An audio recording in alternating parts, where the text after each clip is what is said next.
I never thought in a million years that I would actually regret voting for Donald Trump.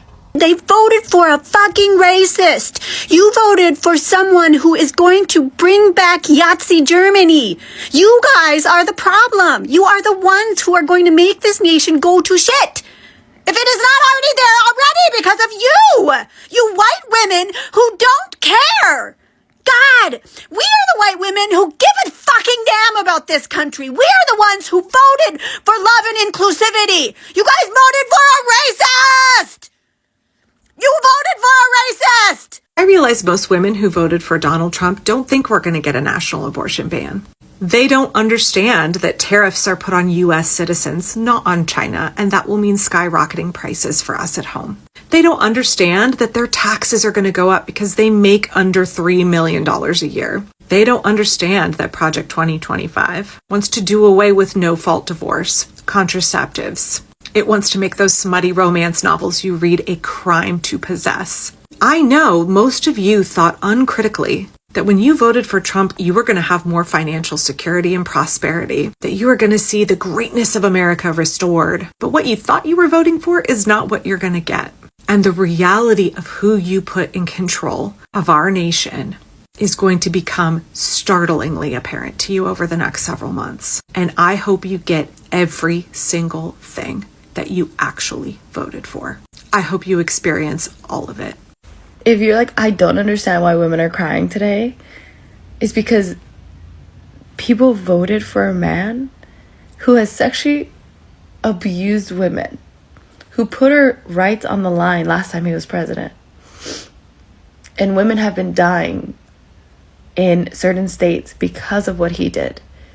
And America looked at us all and said, I don't care that women are dying. I don't care that you lost your rights. I don't care that he sexually abused and women.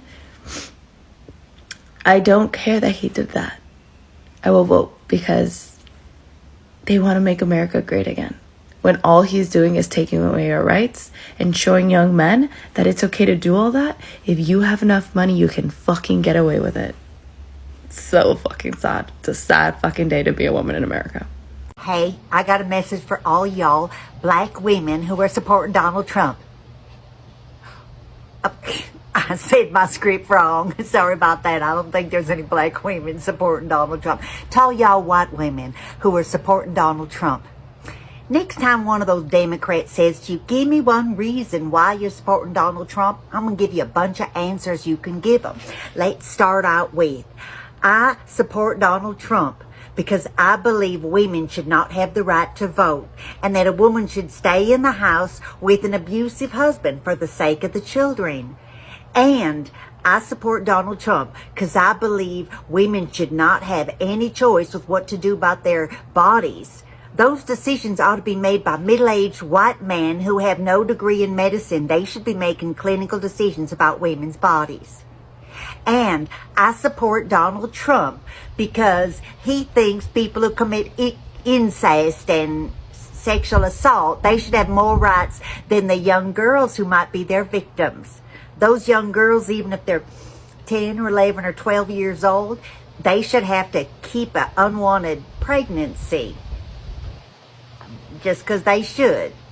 Because men make those decisions.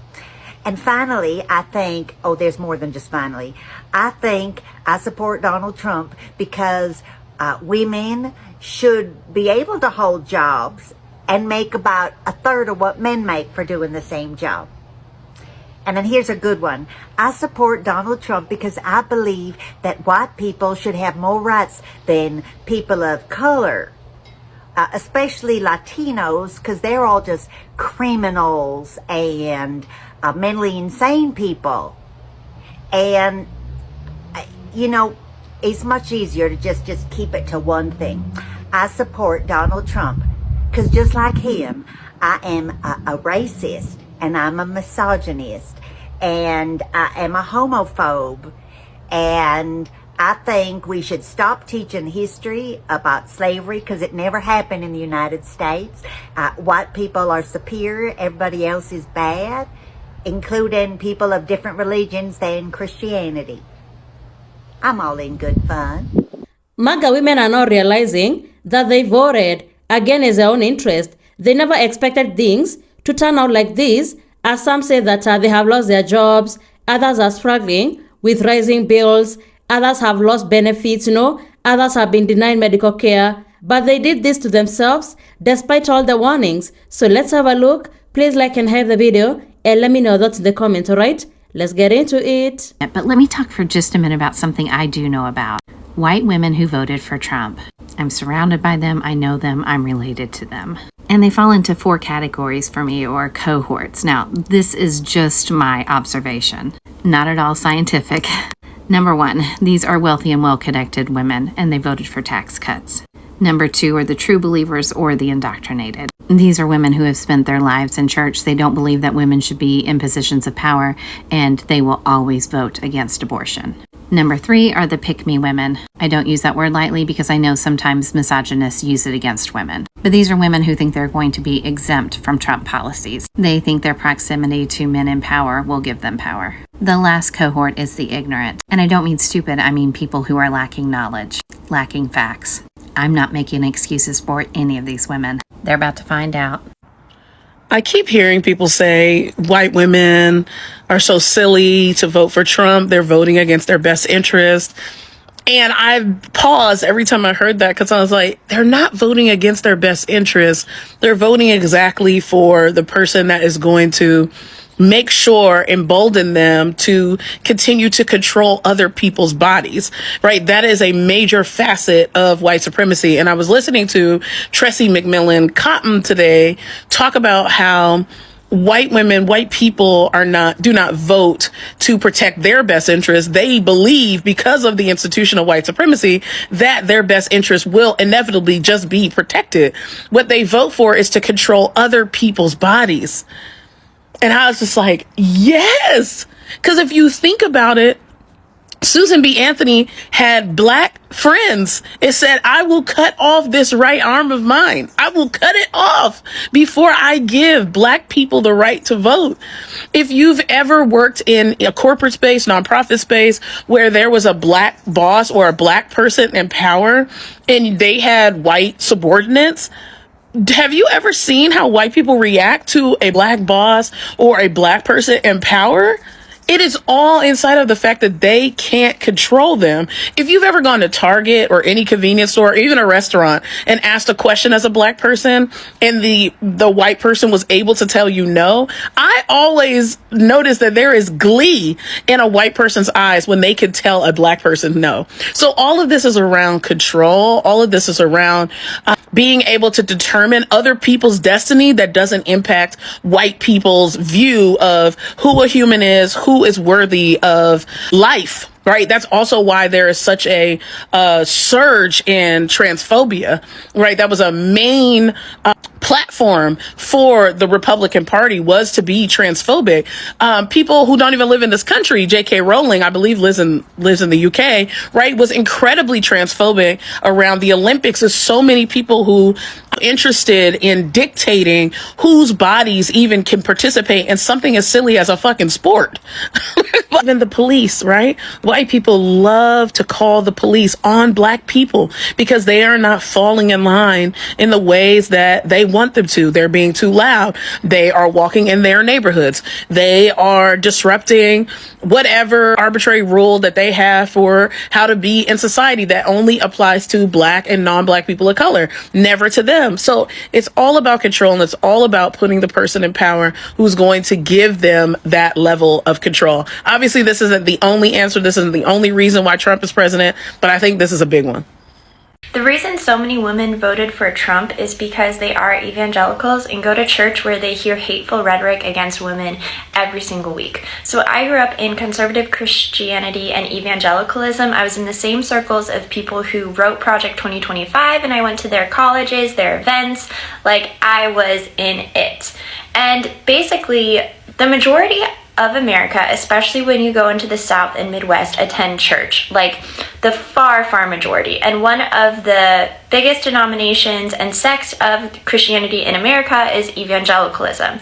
These include like your Southern Baptist, your non-denom, basically all just Baptists with different packages. And these churches look very cool. They have cool coffee. They have pastors that wear plaid. They're trendy. They're doing cool music with fog machines. And they attract people because they've kind of said like, oh, our parents' churches were boring and we're full of shame. Let's just do life together. And well, okay, they're trying to fix one problem. They're not fixing the root of the problem, which is that it's not true Christianity, and it's just basically like, let's hate on women. And so in these churches, women are not allowed to be pastors. They could be a children's pastor, but they're not allowed to teach any boy, usually over the age of 11, which is like the age of accountability. So they're not allowed to teach men. They're told that they're to submit to their husbands.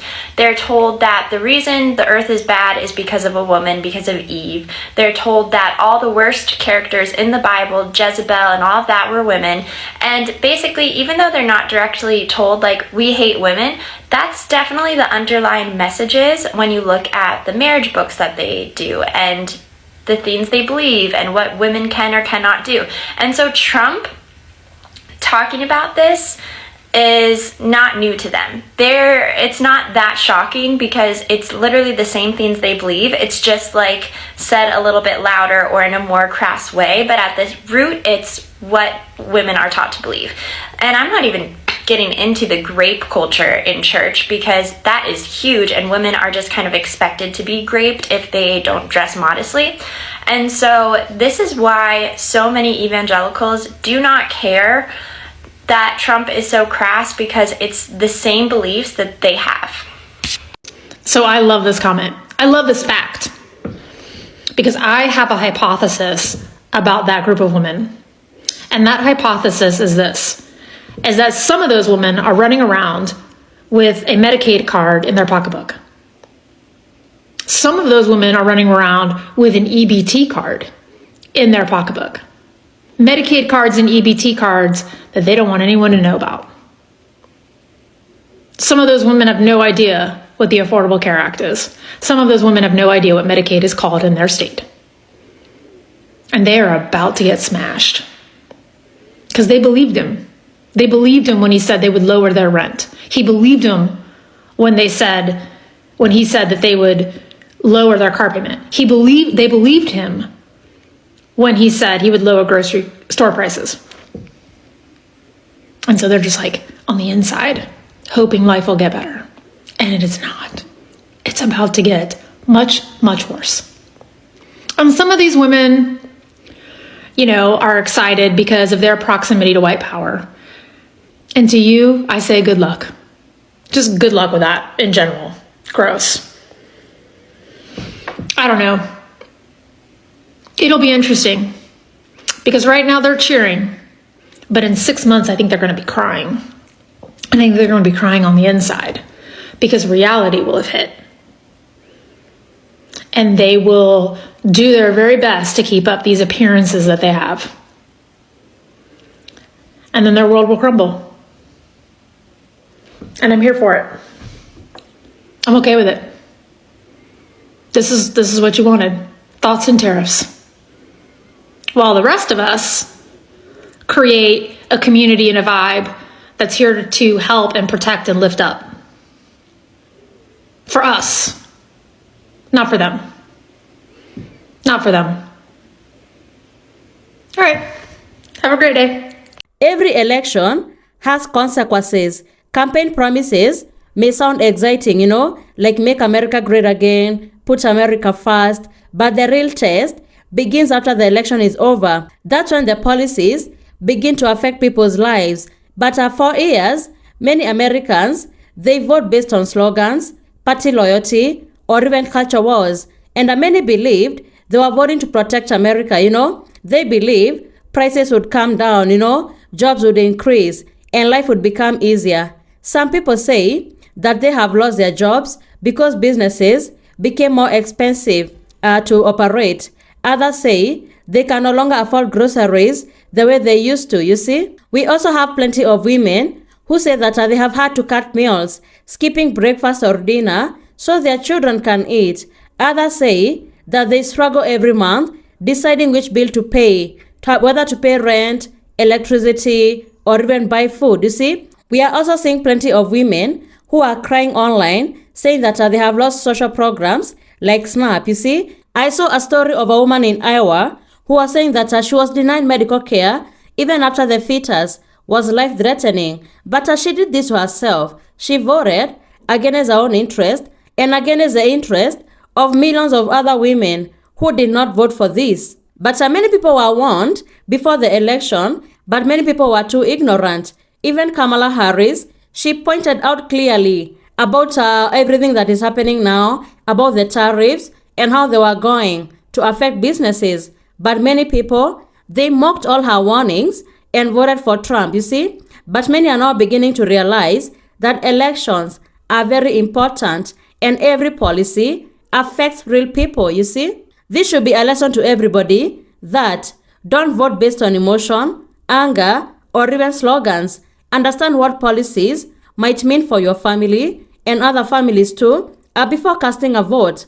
One thing that should unite people is wanting a country where families can afford to live, where everybody can access the healthcare that they need, where businesses can succeed, and where children can have opportunities to build a better future. So thank you so much for tuning in. Be sure to like, subscribe, and share. Have a good one. I'll see you in the next video.